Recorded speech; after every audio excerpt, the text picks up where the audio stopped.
चलिए शुरू करते हैं। सेट नंबर 3 है, इसी के लिए स्पेशली चलाया जा रहा है। एनटीपीसी ग्रुप डी जितने भी रेलवे एग्जाम है उसके लिए स्पेशली चलाया जा रहा है 40 नंबर के लिए। चलिएगा, पहला क्वेश्चन आपके स्क्रीन पे है। पहला क्वेश्चन क्या है कि निम्नलिखित में से किस सिख गुरु को जहांगीर ने मृत्यु दंड दिया, मतलब मृत्यु दंड दिया था, बताइएगा कौन सिख गुरु थे। तो ऑप्शन नंबर डी जो देख रहे हैं वो आंसर सही है, गुरु अर्जुन देव है।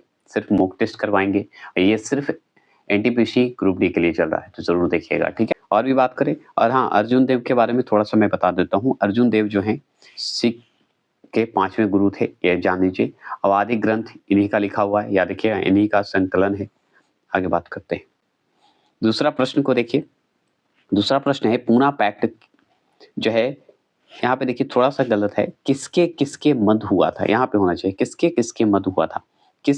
किसके मध्य लिख दिया है ना, तो गलत है। तो किसके किसके मध्य हुआ था बताइएगा। तो पूना पैक्ट जैसे ही बात आएगा तो अंबेडकर और गांधी जी को याद आया होगा। तो जो ऑप्शन नंबर डी लगाएंगे वो सही लगाए होंगे। ये सब इजी क्वेश्चन लग रहा है ना, लेकिन यही सब क्वेश्चन पूछा हुआ है एनटीपीसी में। जल्दी ला रहा हूँ मैं स्पेशली, और मॉक टेस्ट जो कि प्रीवियस ईयर में पूछा हुआ है ना। तो ये जानते हैं। अब बताइए कि पूना पैक्ट हुआ कब था, ये डेट पूछता है आपसे। तो याद रखिएगा, पूना पैक्ट जो हुआ था 24 सितंबर को हुआ। 24 सितंबर 1932 को, ठीक है। देखिए तीसरा प्रश्न को मैं बता दूं, बहुत कंफ्यूजन होगा आप लोगों को, क्योंकि बहुत सवाल इसमें बनता है। कैसे बता देते हैं, आगे सुन लीजिए क्वेश्चन को। वंदे मातरम के प्रथम संपादक थे। तो देखिए यहाँ प्रथम संपादक पूछ रहा है ना, यहाँ पे गाने वाला का पूछ रहा है ना, यहाँ पे आपको पूछ रहा है कि कौन इसकी जो है रचना की है, कुछ नहीं पूछ रहा है। तो एक बात जान लीजिए कि रचनाकार अगर पूछता तो बंकिम चंद्र चट्टोपाध्याय बताते थे, ठीक है, क्योंकि कवि थे, पत्रकार थे, ये आप जानते हैं। और अगर ये भी पूछा जाता है कि वंदे मातरम कहाँ से लिया गया है, तो आनंद मठ से लिया गया है, ये भी बात नहीं पूछा गया इसमें। और बात करते हैं रविन्द्रनाथ टैगोर का, तो ये भी जो है रविन्द्रनाथ टैगोर जो है 1896 में राष्ट्रीय कांग्रेस हो रहा था, राष्ट्रीय कांग्रेस अधिवेशन हो रहा था, उसमें गाया गया था, जो कि रविन्द्रनाथ टैगोर द्वारा हुआ था। ये क्लियर हो गया। बात करते हैं कि भाई इसमें आंसर कौन सा होगा। तो आंसर आपका ऑप्शन नंबर ए होगा, अरविंद घोष होगा। क्यों, क्वेश्चन को ध्यान से सुनिएगा। तो वंदे मातरम के प्रथम संपादक मतलब कि जो वंदे मातरम जो है समाचार पत्र था, समाचार पत्र भी आया था, तो उसके संपादक पूछ रहा है, तो ये थे अरविंद घोष। क्लियर हो गए। अब कंफ्यूजन नहीं रहा, कोई सवाल तो नहीं बचा। अगर बचा तो कमेंट बॉक्स में करिएगा, मैं क्लियर कर दूंगा, क्योंकि एक क्वेश्चन से बहुत सारे सवाल बनते हैं।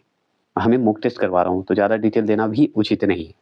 भारतीय संविधान में मूल कर्तव्यों के प्रावधान की संस्तुति निम्नलिखित में से किसने की थी, बताइएगा किसने की थी।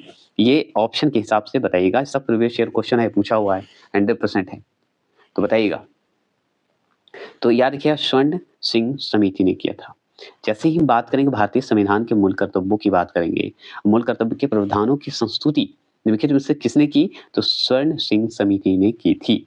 ये क्लियर। ये बताइए मूल कर्तव्य कितने हैं, कितने विषय हैं मूल कर्तव्य में, तो 11 विषय हैं, याद रखिएगा मूल कर्तव्य में वर्तमान में। और आर्टिकल पूछा मूल कर्तव्य का तो क्या बताइएगा, 51A बता दीजिएगा।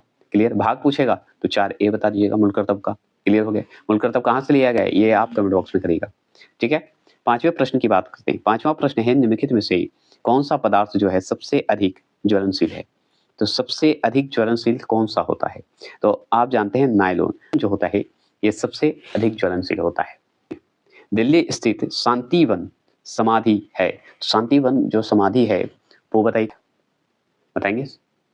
शांतिवन की बात करते हैं तो आप याद रखिएगा, जवाहरलाल नेहरू की शांतिवन, ठीक है। शांतिवन जो है जवाहरलाल नेहरू का है, ये ध्यान रखना है। सातवें प्रश्न की बात करते हैं। सातवां प्रश्न है कि चीनी यात्री फाहियान ने भारत का भ्रमण किया, तो भारत का भ्रमण कब किया था, किसके समय में किया था, ये तो सवाल है। तो आप जानते हैं सातवें प्रश्न का ऑप्शन नंबर सी, चंद्रगुप्त द्वितीय। चंद्रगुप्त द्वितीय मतलब चंद्रगुप्त विक्रमादित्य के शासनकाल में ये आया था फाहियान। क्लियर हो गए, कोई दिक्कत नहीं होनी चाहिए, ठीक है। देखिएगा, 8वां क्वेश्चन को ध्यान से सुनिएगा, बहुत इंपॉर्टेंट है कि युद्ध या बाह्य आक्रमण के कारण की गई आपातकाल की घोषणा का जो है संसद द्वारा अनिवार्यतः अनुमोदन होना चाहिए। तो बताइएगा इसका आंसर क्या होगा, तो ऑप्शन नंबर ए होगा, 1 महीने में होगा। और ये आपातकाल की जब घोषणा की बात होगी तो 1 महीना के अंदर होना चाहिए, ये आप जानते हैं, बहुत बड़ी बात है। तो ये आप जान के 8वां प्रश्न और भी डिटेल है। चलिएगा 9वें प्रश्न की बात करें तो शून्य आधार वाला बजट सर्वप्रथम लागू हुआ था, तो कहाँ हुआ था बताइएगा, शून्य आधार वाला बजट बताएंगे। इसका प्रश्न का जवाब दीजिएगा, 9वां प्रश्न का। तो आप जानते हैं ऑप्शन नंबर डी संयुक्त राज्य अमेरिका में हुआ था। ठीक है, कहाँ हुआ था? संयुक्त राज्य अमेरिका में। और एक बात और जान लीजिए कि भारतीय बजट के इतिहास में अगर देखा जाए तो सर्वप्रथम में क्या हुआ था कि 1985 में शून्य बजट की अवधारणा का विकास हुआ था भारत में। ठीक है, कब हुआ था? तो 1985 में। ठीक है, क्लियर हो गए? कोई दिक्कत नहीं। चलिए आगे बढ़ते हैं। 10वें प्रश्न की बात करें तो संसार में चाय का मुख्य उत्पादक देश है। तो चाय का मुख्य उत्पादक जैसे ही आएगा तो चीन आएगा। चाय चीनी चाय चीन मतलब चाय चीनी मतलब चीन, है ना? याद रखिएगा ऑप्शन नंबर ए। इसमें तो हमको नहीं लगता कि कुछ ज़्यादा समझाने की जरूरत है। 11वें प्रश्न की बात करते हैं। क्या बताते हैं? 11वां प्रश्न। 11वां प्रश्न है यूनानी चिकित्सक विज्ञान का जनक किसे मानते हैं? बताइए, यूनानी चिकित्सा विज्ञान का जनक किसे मानते हैं? बताइएगा इस ऑप्शन के हिसाब से बताइए। 11वां प्रश्न का जवाब देंगे तो याद रखिएगा हिपोक्रेटस का नाम सुने होंगे, वही होंगे। कौन होंगे? हिपोक्रेटस। ठीक है, क्लियर। आगे बढ़ते हैं। 12वां प्रश्न की बात करते हैं। 12वां प्रश्न है कि क्रोना जो है किस देश की करेंसी है? तो देखिए करेंसी से तो सवाल बनता ही है, बताएंगे। तो क्रोना जो है किस देश की करेंसी है? बताइए। आप जानते हैं ये है स्वीडन का। क्रोना जो है किस देश की करेंसी है? स्वीडन का है। 13वां प्रश्न की बात करें, वृंदावन गार्डन कहाँ है? बताइएगा। वृंदावन गार्डन जैसे ही आएगा तो आप टिक लगाइएगा ना, बताइए। वृंदावन गार्डन कहाँ है? कमेंट बॉक्स में करें। 13वां प्रश्न का जवाब दीजिए। तो आप जानते हैं मैसूर में। 14 प्रश्न की बात करते हैं तो वेलिंगटन ट्रॉफी किस खेल में दी जाती है? बताइएगा वेलिंगटन ट्रॉफी किस खेल में दी जाती है? बता सकते हैं। 14 प्रश्न का जवाब दीजिए। तो वेलिंगटन ट्रॉफी की बात करते हैं, ऑप्शन नंबर सी है हॉकी में। किसमें? हॉकी में दी जाती है, ये जान लीजिए। फास्ट थोड़ा चलें। 15वां प्रश्न की बात करते हैं। 15वां प्रश्न है भारत के राष्ट्रपति के रूप में निर्वाचन के लिए योग्यता की न्यूनतम उम्र क्या होती है? तो राष्ट्रपति का 35। आप बहुत अच्छे से पढ़े हैं। आगे बढ़ते हैं, है ना? सही है। आगे बढ़ते हैं। 16वां प्रश्न की बात करते हैं। 16वां प्रश्न है नटराज की प्रसिद्ध कांस्य मूर्ति उदाहरण है? तो बताइएगा कांस्य मूर्ति की बात करते हैं। ठीक है, ये चोल वंश का समय का बताता है, चोल काल का समय बताता है। ठीक है, कोई दिक्कत नहीं ना? पढ़ चुके हैं हमारा, अगर एनसीईआरटी पढ़ेंगे तो ये सब तो चुटकी का काम है। चलिए आगे बढ़ते हैं। देखिए 17वां प्रश्न है मोहम्मद गौरी कहाँ का शासक था? तो अफगानिस्तान का शासक था। क्लियर हो गए? ठीक है, और जानना है कुछ तो जान लीजिए। मोहम्मद गौरी जो है इसका शासनकाल अगर पूछे तो हम जानते हैं 1173 से लेके 1206 तक रहा था, आप जानते हैं। और भी बहुत सारे हैं जो कि सिर्फ अफगानिस्तान ही नहीं, बांग्लादेश, ईरान, उत्तरी भारत, पाकिस्तान, ताजिकिस्तान, तुर्कमेनिस्तान के हिस्से पर शासन करता था मोहम्मद गौरी। ठीक है, तो ऐसा नहीं कि अफगानिस्तान ही समझिए। अगर अफगानिस्तान की जगह बांग्लादेश दे दे, ईरान दे दे तो ये सब भी ठीक होगा। ठीक है, ये ध्यान रखना है। तो 18वां प्रश्न है कि पानीपत के तृतीय युद्ध में मराठाओं की पराजय की बात निम्नलिखित पर विचार कीजिए। मतलब बाबत लिख दिया है। तो बताइए निम्नलिखित पर विचार कीजिए, इसमें क्या होगा? इनमें मराठाओं की हार के कारण कौन से थे? मतलब कौन सा बात है? बताइए, विचार कीजिए इस पर और बताइए कि मराठाओं का हार का कारण क्या बना? ठीक है, पानीपत का तृतीय युद्ध में यही सवाल है। बताइए क्या? बताइए क्या होगा? तो 18वें प्रश्न का आंसर का जवाब अगर देखना है, सदाशिव राव की कूटनीतिक गलतियां, ये भी सही है, सही बात। अहमद शाह अब्दाली का उत्कृष्ट सेनापतित्व, ये भी एक तरह से हानि है हारने का। मराठा सेना में बहुत से अनाड़ी लड़ाकुओं का होना, ये भी कारण है। तो यही 3 था। ठीक है, ये 3 कारण था इसलिए हार गए थे। मराठा सेना के एक सेना नायक इब्राहिम खां गार्दिल की गद्दारी, ये नहीं सही है, इसमें कोई मतलब नहीं है। ये जो 3 देख रहे हैं आप, ये सही है।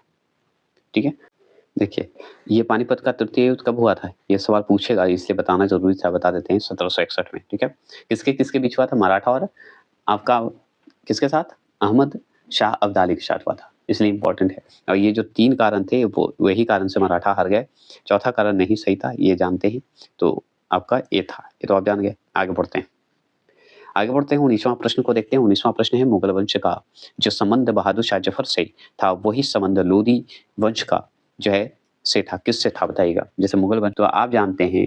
19वां प्रश्न की अगर बात करते हैं तो option number C Ibrahim Lodi. क्योंकि देखिए मुगल वंश का अंतिम शासक था बहादुर शाह जफर, तो लोधी वंश का अंतिम शासक कौन था? इब्राहिम लोधी, जो कि बाबर हराया था। चलिए आगे बात करते हैं। 20वां प्रश्न की बात करते हैं तो पंडित भीमसेन गुरुराज जोशी हैं। बताइएगा, पंडित भीमसेन गुरुराज जोशी हैं, कौन है? बताइएगा 20वां प्रश्न का। तो आप जानते हैं option number C, sorry option number B है, हिंदुस्तानी गायक थे। अगर 21वां प्रश्न की बात करें तो अज्ञात सैनिकों का जो है स्मारक भारत में कौन सा है, बताइएगा कौन सा है अज्ञात सैनिकों का स्मारक जो है भारत में कौन सा है। ठीक है, 21वां प्रश्न, तो option number B India Gate, जो कि आप देखते हैं इंडिया गेट कहाँ है, गेटवे ऑफ इंडिया और इंडिया गेट दोनों कहाँ है, कमेंट बॉक्स में जरूर करिएगा। ठीक है, 22वां प्रश्न की बात करें, पंडित किशन महाराज निम्नलिखित वाद्य यंत्र के प्रमुख वादक हैं, तो क्या होगा इसका आंसर 22वां प्रश्न का देंगे, तो ऑप्शन नंबर डी तबला। ठीक है, तबला वादक हैं। चलिए 23 क्वेश्चन नंबर है कि मदुरई राजधानी थी, तो मदुरई जो राजधानी थी किसकी थी, 23वां क्वेश्चन का बताएंगे, तो ऑप्शन नंबर सी पांड्यों का राजधानी था। ठीक है, पांड्यों का राजधानी ये पढ़ चुके हैं हम। 24 क्वेश्चन नंबर की अगर बात करें, निम्नलिखित धातुओं में से किसे सिंधु घाटी के लोग जो है नहीं जानते थे, सिंधु घाटी के लोग नहीं जानते थे, बताएंगे 24वां प्रश्न, तो ऑप्शन नंबर सी जो है लोहा नहीं जानते थे, तांबा जानते थे, कांसा जानते थे। और एक सवाल आया था सीटेड में जो है पूछा था कि ताम्र युग दे दिया है, लेकिन गलत है, सीटेड जो है नंबर देगा इसका कांस्य युग होगा। ठीक है, अगर बात करते हैं 25वां प्रश्न की बात करें, तो अकबर के शासनकाल के दौरान राजस्व प्रणाली किसके हाथों में थी, बताइएगा। अकबर के शासनकाल के दौरान अगर पूछे राजस्व प्रणाली किसके हाथों में थी, तो जैसे ही राजस्व की बात होगी तो टोडरमल को याद करिएगा। किससे याद करिएगा, टोडरमल को। ठीक है, यही था। 27वां प्रश्न है, अलेक्जेंडर की भारत से लौटने के उपरांत जो है 323 वीसी में कहाँ मृत्यु हुई, तो अलेक्जेंडर मतलब सिकंदर को ही अलेक्जेंडर कहा जाता है, आप जानते हैं, तो कहाँ मृत्यु हुई थी सिकंदर का, बेबीलोन में। ठीक, देखिए 28 क्वेश्चन नंबर है, निम्नलिखित मुगल शासकों में से किसे प्रिंस ऑफ विल्डर्स, ठीक है, विल्डर्स के नाम से पुकारा जाता है, बताइएगा किसे पुकारा जाता है। 28वां प्रश्न का जवाब देंगे, तो आप अच्छे से जानते हैं शाहजहां का नाम सुने हैं, शाहजहां का, तो वही था, याद रखिएगा। ठीक है, शाहजहां था। आगे बात करते हैं 29 क्वेश्चन नंबर की बात करते हैं, यहाँ पे देखिए 29 क्वेश्चन नंबर है कि निम्नलिखित में कौन सा वाद्य यंत्र जो है बिना तार का है, इस ऑप्शन के हिसाब से बताना है बिना तार का वाद्य यंत्र, बताएंगे 29 का, तो ऑप्शन नंबर सी ट्रम्पेट बिना तार का है, आप जानते हैं गिटार सितार और जो है वायलिन जो है आपका तार का है। 30वां प्रश्न की बात करते हैं, तो चित्रकला की गंधार शैली का सूत्रपात किसके द्वारा किया गया था। देखिए गंधार शैली जैसे ही शब्द आएगा तो आप जानते हैं बौद्ध का 2 पार्ट हुआ था, हीनयान महायान, तो हीनयान वाले नहीं किए थे सपोर्ट, महायान वाले किए थे। क्यों किए थे, क्योंकि इसमें मूर्ति पूजा का, बुद्ध का मूर्ति पूजा का प्रचलन चालू हुआ था। सलार जंग संग्रहालय कहाँ स्थित है, बताइएगा। संग्रहालय पूछ रहा है, सलार जंग संग्रहालय पूछ रहा है, तो 31वां प्रश्न का जवाब देंगे, तो यह है ऑप्शन नंबर ए हैदराबाद। ठीक है, 32 क्वेश्चन नंबर की बात करते हैं। 32 क्वेश्चन नंबर है कि निम्नलिखित में कौन सा नृत्य स्त्री पुरुष दोनों का नृत्य माना जाता है, कौन सा, इस ऑप्शन के हिसाब से बताना है, तो बताइएगा 32 का, तो आप जानते हैं ऑप्शन नंबर सी जो है घूमर नृत्य जो है आपका स्त्री पुरुष दोनों का नृत्य माना जाता है।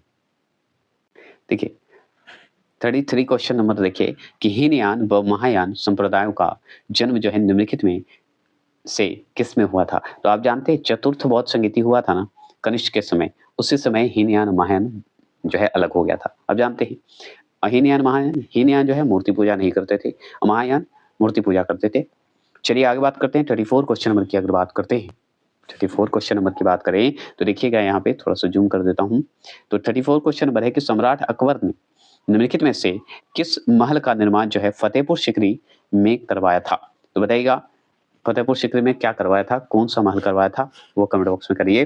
तो आप जानते हैं ऑप्शन नंबर सी पंचमहल का, है ना। चलिए आगे बात करते हैं 35 क्वेश्चन नंबर की बात करें, तो भारत के निम्नलिखित प्राचीनतम सिक्कों पर शासकों के नाम एवं उनके शरीर के ऊपरी भाग के चित्र बने हुए हैं, उनके शरीर के ऊपरी भाग का चित्र बना हुआ है, बताएंगे 35 का आंसर का जाओ, तो ऑप्शन नंबर सी गुप्त सिक्के पे। ठीक है, गुप्त वंश के सिक्के पे। 36 क्वेश्चन नंबर बात करें, अखिल भारतीय हरिजन संघ की स्थापना निम्नलिखित में से किसके द्वारा की गई, मतलब की गई है, बताइएगा किसके द्वारा, तो इसका भी आंसर का जवाब आप जानते हैं महात्मा गांधी द्वारा किया गया था। हरिजन संघ की बात हो जाए तो आप महात्मा गांधी टिक लगा दीजिएगा। 37 क्वेश्चन नंबर की बात करें, तो गांधी जी के नाम के आगे महात्मा जोड़ा गया, तो बताइएगा कब जोड़ा गया, बताएंगे। 37वां प्रश्न का जवाब देंगे, तो चंपारण सत्याग्रह के दौरान जोड़ा गया था। अब महात्मा कौन बोला था, बताइए, तो महात्मा की उपाधि कौन दिया था, ठीक है, महात्मा की उपाधि रविन्द्रनाथ टैगोर दिए थे, है ना, सही मैंने बोला, एकदम सही बोला। महात्मा गांधी को रविन्द्रनाथ टैगोर ने सर्वप्रथम महात्मा कहा था। ठीक है, और सत्याग्रह के समय जोड़ा गया था इनको, तो महात्मा गांधी बोला गया। और राष्ट्रपिता किसने कहा था? सुभाष चंद्र बोस कहे। देखिए 38वां क्वेश्चन है कि भारतीय शिक्षा व्यवस्था के संबंध में चार्ल्स वुड डिस्पैच किस वर्ष में आया था? तो आप जान लीजिए भारत में आया था 1854 में आया था, ठीक है, 1854 में आया था, ठीक है, और शिक्षा से संबंधित था। आगे बात करते हैं 39 क्वेश्चन नंबर है कि अंग्रेज सरकार ने किस वर्ष बिहार को अलग प्रांत बनाया था? बताइएगा, अलग प्रांत बनाया था। 39 का आंसर का जवाब देंगे 39 का, तो ऑप्शन नंबर बी 1912 में किया था, ठीक है। आगे बात करते हैं 40वां प्रश्न की बात करते हैं, नमक सत्याग्रह के दौरान निम्नलिखित में से कौन गांधी जी से जुड़े? कौन गांधी जी से जुड़े थे नमक सत्याग्रह, जिसे डांडिया सत्याग्रह भी कहा जाता है, ठीक है। तो बताइएगा 40वां प्रश्न का आंसर का जवाब जो देंगे सरोजिनी नायडू, वो सही जवाब देंगे बी, ठीक है। आगे बात करते हैं 41 क्वेश्चन नंबर है कि 1943 में नेताजी सुभाष चंद्र बोस ने स्वतंत्र भारत मतलब आजाद हिंद की अतःकालीन सरकार के गठन को जो है उद्घोषित किया था। तो बताइए इसका आंसर 41 सिंगापुर में, है ना, सिंगापुर में कर दिए थे आजाद हिंद का। आगे बात करते हैं 42 की बात करें, सबसे पहले हमारा राष्ट्रीय गाना कब और कहाँ गाया गया? बताइएगा, कलकत्ता में 27 दिसंबर 1911 को गाया गया था। आगे बात करते हैं 43वां प्रश्न की बात करते हैं। 43वां प्रश्न है कि भारत के संविधान में मौलिक अधिकार बताइए क्या होगा? इस ऑप्शन के हिसाब से बताना है। तो मौलिक अधिकार है जिसे मूल अधिकार भी बोला जाता है। आप बताइए 43वां प्रश्न में इस ऑप्शन के हिसाब से बेस्ट ऑप्शन कौन सा होगा? बताइएगा। तो आप जानते हैं मूल संविधान का हिस्से थे, मतलब मौलिक अधिकार को मूल संविधान भी कहा जाता है। इस हिसाब से दिमाग लगा के टिक लगा सकते थे इसमें, और कुछ ऐसा नहीं था, ठीक है। मौलिक अधिकार का बताइए आर्टिकल कितने में है? 12 से कमेंट कीजिए आगे आप। 44 राज्य लोक सेवा आयोग के सदस्यों की नियुक्ति कौन करता है? बताइएगा, राज्य लोक सेवा आयोग की जो सदस्य हैं उनकी नियुक्ति कौन करेगा? तो और कोई नहीं, राज्यपाल करेगा। इस राज्य का जैसे ही लोक सेवा आयोग की बात होगी तो राज्यपाल, है ना। अब बात करते हैं 45 क्वेश्चन नंबर, भारतीय गणतंत्र में किसकी राज्य की सदस्यता है? बताइएगा किसकी सदस्यता है? 45, तो ऑप्शन नंबर सी अनिवार्य, ठीक है। मतलब अगर बात करें भारतीय गणतंत्र में अनिवार्य राज्य की सदस्यता है, बस यही आंसर है। और भी बातें बाद में करूंगा मैं। 46 सिर्फ मॉक टेस्ट, वन लाइनर में ब्लैक बुक का ला रहा हूँ, तैयार रहिएगा। भारतीय संविधान का निम्नलिखित में से कौन सा पक्ष जो है यूएसए के संविधान के समान है? बताइएगा, बताएंगे। 46 का आंसर का जवाब दीजिए। तो ऑप्शन नंबर बी मौलिक अधिकार, है ना। अब जानते हैं यूएस से लिया गया है, यूएस के संविधान से मौलिक अधिकार को।